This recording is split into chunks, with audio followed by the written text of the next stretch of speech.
ಅಸ್ಸಲಾಮು ಅಲೈಕುಂ. ಅಲಿ ಕನ್ನಡ ಕಲಿ ಅಕಾಡೆಮಿಗೆ ಮತ್ತೊಮ್ಮೆ ಸ್ವಾಗತ. ನಮ್ಮ ಜೊತೆ ಶಬೀರ್ ಸಾಹೇಬರು ಇದ್ದಾರೆ. ಅವರ ಹಿತನುಡಿಗಳಿಂದ ನಮ್ಮ ಎಲ್ಲ ಸ್ಟೂಡೆಂಟ್ಸ್ಗಳಿಗೆ, ವಿದ್ಯಾರ್ಥಿಗಳಿಗೆ ಒಂದು ಉತ್ಸುಕತೆ, ಅವರಿಂದ ಜ್ಞಾನವನ್ನು ಕೇಳುವುದಂದ್ರೆ. ಸೊ ಇವತ್ತು ಕೂಡ ಅವರಿಂದ ಕೆಲವು ಹಿತನುಡಿಗಳನ್ನು ಕೇಳೋಣ ಇನ್ಶಾ ಅಲ್ಲಾಹ್. ಅಸ್ಸಲಾಮು ಅಲೈಕುಂ ವರಹಮತುಲ್ಲಾಹಿ ವಬರಕಾತುಹು. ನಹಮದುಹು ವ ನಸಲ್ಲಿ ಅಲಾ ರಸೂಲಿಲ್ ಕರೀಮ್. ಅಮ್ಮಾ ಬಾದ್. ನನ್ನ ಆತ್ಮೀಯ ಸ್ನೇಹಿತರೆ, ವಿದ್ಯಾರ್ಥಿಗಳೇ, ನೀವು ಎಲ್ಲ ಕನ್ನಡ ಹೇಳಿ ಆಶ್ಚರ್ಯ ಪಡ್ತಿದ್ದೀರಾ? ಉರ್ದುದಲ್ಲಿ ಹೇಳ್ಬೇಕಾಗಿತ್ತಾ? ಇಂಗ್ಲೀಷಲ್ಲಿ ಹೇಳ್ಬೇಕಾ? ಬೇಡವಾ? ಕನ್ನಡದಲ್ಲಿ ಹೇಳ್ಬೇಕಾ? ಅರ್ಥ ಆಗ್ತಾರಲ್ಲ? ನೀವು ಭಾಳ ಪುಣ್ಯವಂತರು. ಹ್ಯಾರಿಸ್ ಸರ್ ನಿಮಗೆ ದಿನ ಏನೋ ಒಂದು ಒಳ್ಳೇದು ಹೇಳ್ಕೊಡ್ತಾರಲ್ಲ, ದಿನ ಒಂದು ಕಲಿತಾ ಇದ್ದೀರಾ. ನಾನು ದೇವರನ್ನು ಪ್ರಾರ್ಥನೆ ಮಾಡ್ತೀನಿ. ನಾನು ಈ ಹಿಂದೆ ಹೇಳ್ತಾ ಇದ್ದೆ, ನಿಮ್ಮ ಏಜಿನ ಹುಡುಗರು ಆಚೆ ಕಡೆ ಆಟ ಆಡ್ತಿರ್ತಾರೆ, ಬಟ್ ನೀವು ಕಲಿಯಕ್ಕೆ ಬಂದಿದ್ದೀರಾ. ದೇವರು ನಿಮ್ಮ ಈ ಕಲಿಕೆಯ ಭಾವನೆಯನ್ನು ಮೆಚ್ಚುಗೆ ಕೊಡಲಿ, ನಿಮಗೆ ಮುಂದಿನ ದಿನಗಳಲ್ಲಿ ಒಳ್ಳೇದು ಮಾಡಲಿ ಅಂತ ಹೇಳ್ತಾ, ನಿಮ್ಮ ಮುಂದೆ ನಾನು ಆರೋಗ್ಯದ ಬಗ್ಗೆ ಮಾತಾಡಬೇಕು ಅಂತ ಇದ್ದೀನಿ.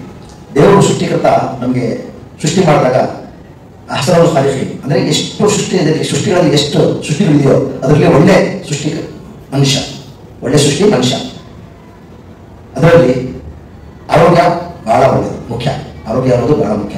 ಎಷ್ಟೋ ಜನ ಇವತ್ತು ನೀವು ನಿಮ್ಮ ಅಕ್ಕಪಕ್ಕ ಮನೆಯಲ್ಲಿ, ನಿಮ್ಮ ಸ್ನೇಹಿತರಲ್ಲಿ ನೀವೆಲ್ಲ ನೋಡ್ತಾ ಇರ್ಬೋದು, ಆರೋಗ್ಯ ಸರಿ ಇರ್ತದೆ. ಅವ್ರ ಮನೆಯಲ್ಲಿ ದಿನಾ ಮಟನ್ ಚಿಕನ್ ಎಲ್ಲ ಮಾಡ್ತಿರ್ತಾರೆ, ಬಟ್ ಅವ್ರು ಕೊಡೋದು ಇಷ್ಟೇ, ಒಂದು ಪೀಸ್ ತಿಂದವರು 200 ಗ್ರಾಮ್ 200 ml ನೀರು ಕುಡಿತಾರೆ ಇಷ್ಟೇ. ಅವರು ಅದ್ರ ಜಾಸ್ತಿ ಕುಡಿಯೋದಿಲ್ಲ, ಯಾಕಂದರೆ ಡೈಲಿ ಸುಮ್ಮನೆ ಆರೋಗ್ಯ ಸರಿ ಇರ್ತದೆ.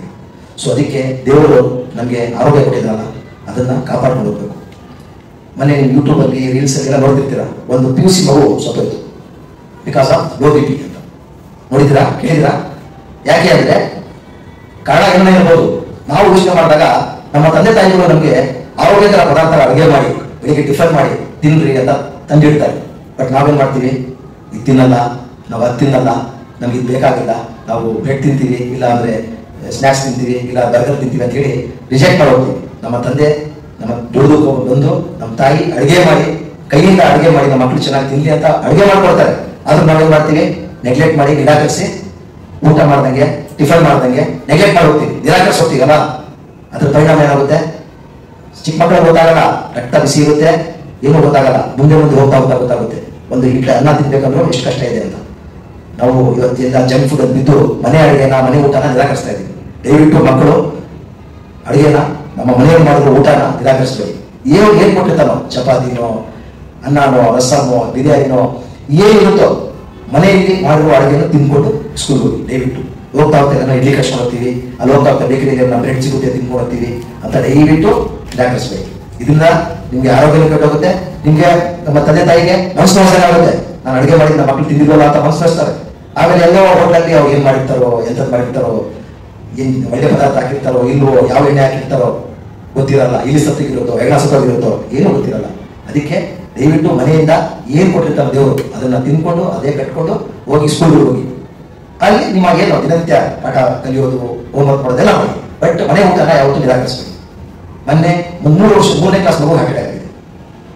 ಇದೆಲ್ಲ ನಾವು ನಮ್ಮ ಸ್ವಯಂಕೃತ ಅಪರಾಧಗಳು ನಾವೇ ಮಾಡ್ಕೊಳ್ತಾ ಇರೋದು. ನಮ್ಮ ಅಪ್ಪ ಅಂದ ತಕ್ಷಣ ಹೋಗಿ ಬೇಕರಿ ಏನೋ ಕೊಡಿಸ್ಬಿಡ್ತೀವಿ, ಅಮ್ಮ ಅಂದ ತಕ್ಷಣ ನಾವೇನ ಯೂಟ್ಯೂಬ್ ನೋಡಿ ಏನೋ ಮಾಡ್ಕೊಟ್ಬಿಡ್ತೀವಿ.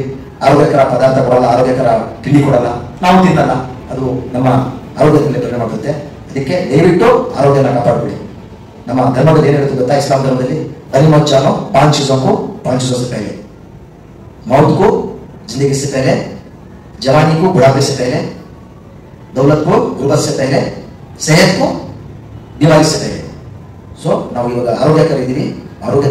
ದೇವರನ್ನ ಆರೋಗ್ಯ ಕಾಪಾಡಿಕೊಳ್ಳೋ ದೃಷ್ಟಿಯಲ್ಲಿ ಆ ನಿಟ್ಟಿನಲ್ಲಿ ನಾವು ಮುಂದೆ ನಡೆಯೋಣ ಅಂತ ಹೇಳ್ತಾ 2 ಮಾತನ್ನು ಆಡಕ್ಕೆ ಅವಕಾಶ ಕೊಟ್ಟ ಹ್ಯಾರಿಸ್ ಸಾರ್ಗೆ ಮತ್ತು ಅಲಿ ಅಕಾಡೆಮಿಗೆ ಧನ್ಯವಾದ ತಿಳಿಸ್ತೇನೆ. ಅಸ್ಸಲಾಮು ಅಲೈಕುಂ ವರಹಮತುಲ್ಲಾಹಿ ವಬರಕಾತುಹು. ಮಾಷಾ ಅಲ್ಲಾಹ್, ಜಜಾಕಲ್ಲಾಹು ಖೈರ್. ಅತ್ಯುತ್ತಮವಾಗಿ ಮಾತನಾಡಿದ್ದಾರೆ ಆರೋಗ್ಯದ ಬಗ್ಗೆ.